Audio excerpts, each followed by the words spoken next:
everyone, my name is Radha. Welcome to Greenportfolio. So guys, we are back with another video.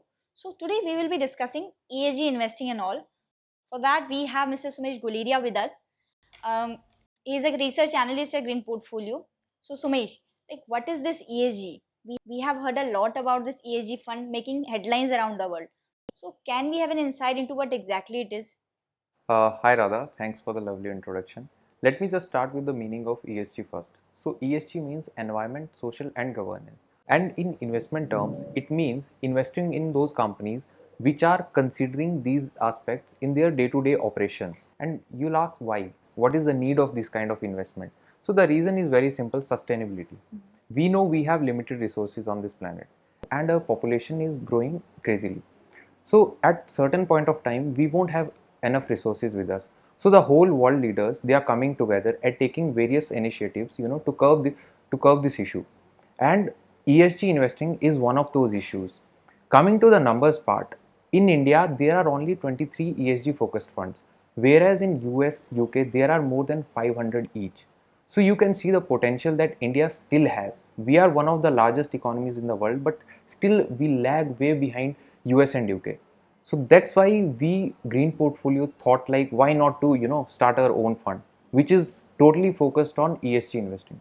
Okay, so like we understood the term ESG, but you have used the word impact ESG in your fund. So how is it different from other funds in the market? Radha basically अभी market में हो क्या रहा है, a lot of funds they are dependent on rating agencies metrics which are like Morgan Stanley का ले लीजिए आप, मॉर्निंग स्टार का ले लीजिए, डाउ जोन्स इंडेक्स ले लीजिए.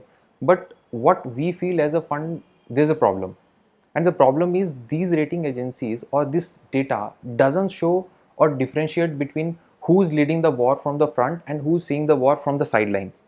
So a lot of funds today invest in banking companies or IT companies, stating that these companies are not doing anything wrong to the environment.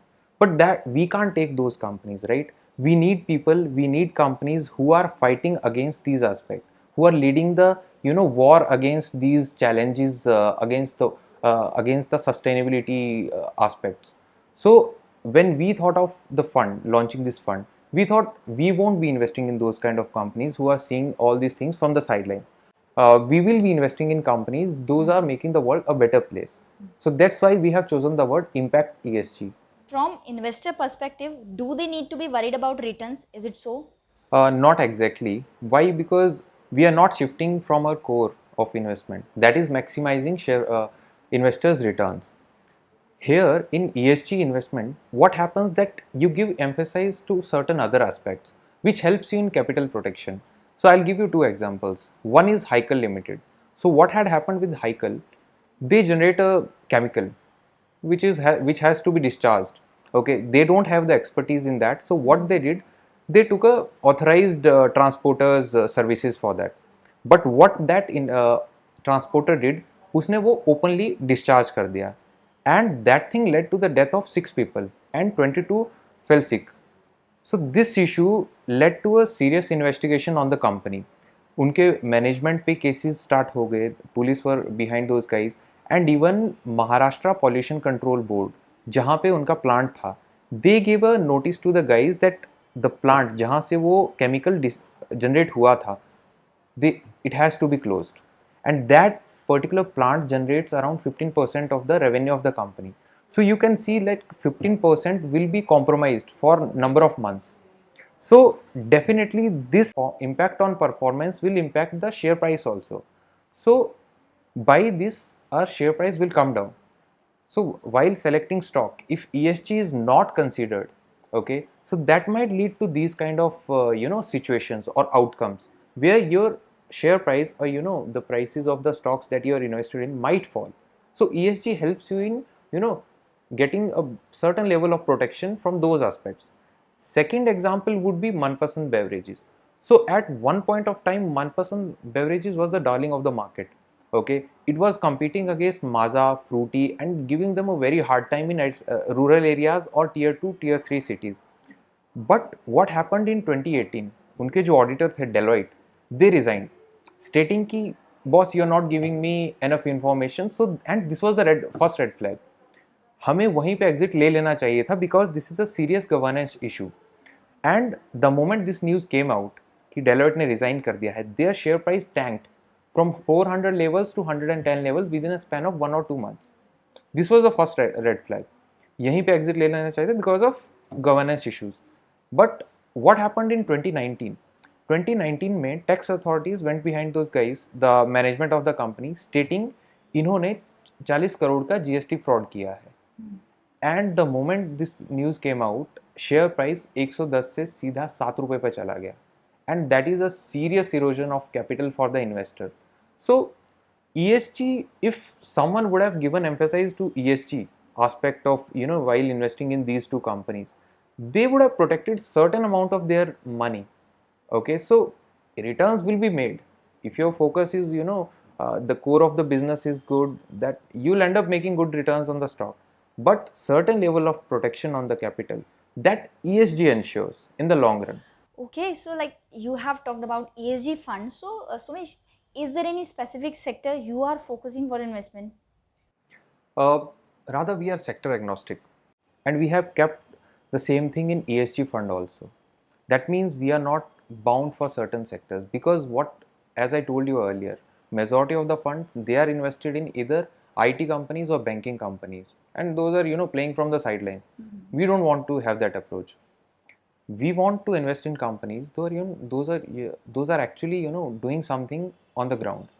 For that, we might even consider a cement company. So normally people have a tendency of कि cement sector तो बहुत emission करता है, sulfur का, carbon का into the environment. So ये तो ESG में आ ही नहीं सकता. Cement sector is indispensable. It means कि हमें grow करना है तो cement चाहिए होगा. We don't have any other alternative to that as of now. अभी तक तो नहीं है, बाद में जाके हो सकता है. So rather than कि completely eliminating the sector as a whole, what we have done, like one of the particular company, they are having half of that emission, we can choose that. Why? Because they might be using the latest technology, and that shows the intent of the management, that they know that their industry itself is harming the environment, but at least they are trying to curb that to certain extent, and which is a good thing. We can choose any company as far as it meets a criteria of fighting the war from the front. And recently one of the companies, Shri Digvijay Cement, so they have stated like they are trying to or they are targeting that 65% of their energy consumption they'll try to take it from renewable sources, which is a very good thing, because these sectors are indispensable. But at least the people who are running the show in those companies, they have a clear intent ki boss, we are not going with the world, and we will try to make it a better place. So we'll reduce a part of the emission by taking the latest technologies. Okay, so अगर मैं आपके current investment approach की बात करूँ तो how is it different from that? We are not deviating from our core of investment. Our target is to maximize the returns of the investors. Earlier, we used to cover governance as a part of our normal investment philosophy. The moment ESG came out, we started giving emphasis on E and S aspect also. So in this particular fund, a lot of emphasis will be given on E and S aspect as well. Governance was already getting covered in our normal investment philosophy. So we are not deviating from anything. It's just addition to our normal investment philosophy. Okay, so Sumesh, from ESG perspective, if I ask, like, what are the developments you are finding interesting? Recently, Prime Minister Modi went to United Nations conference held in around November. There he targeted that India will be carbon neutral by 2070, and this is something huge because 70% of our energy production is through coal-based thermal plants, and that is getting rid of those coal-based thermal plants to be a completely carbon neutral.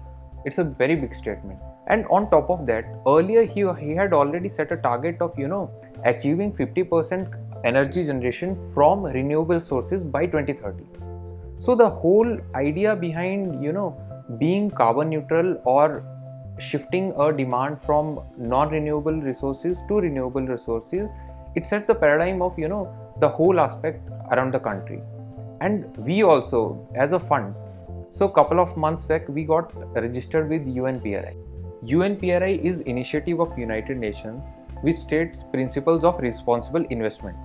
So that is also an initiative by the United Nations towards making the investment managers like us to think about sustainability as an aspect and take initiative from our end.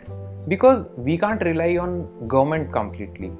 Government might take a couple of years to give certain guidelines, but as a person or as an individual, as a fund, as a investment manager, we can start our own initiative now itself. So there are a lot happening around the world. The whole world is coming together and trying to play their part. So a lot of positives from all these aspects. I guess that was it. Like, we have learnt a lot about the green portfolios, the impact ESG, and how it is different from others in the market. Thanks, Sumesh. Thank you for your time. It was great talking to you. I hope that our viewers must have found their answers to their ESG queries. We will be back with some informative videos soon. Till then, thank you for stopping by.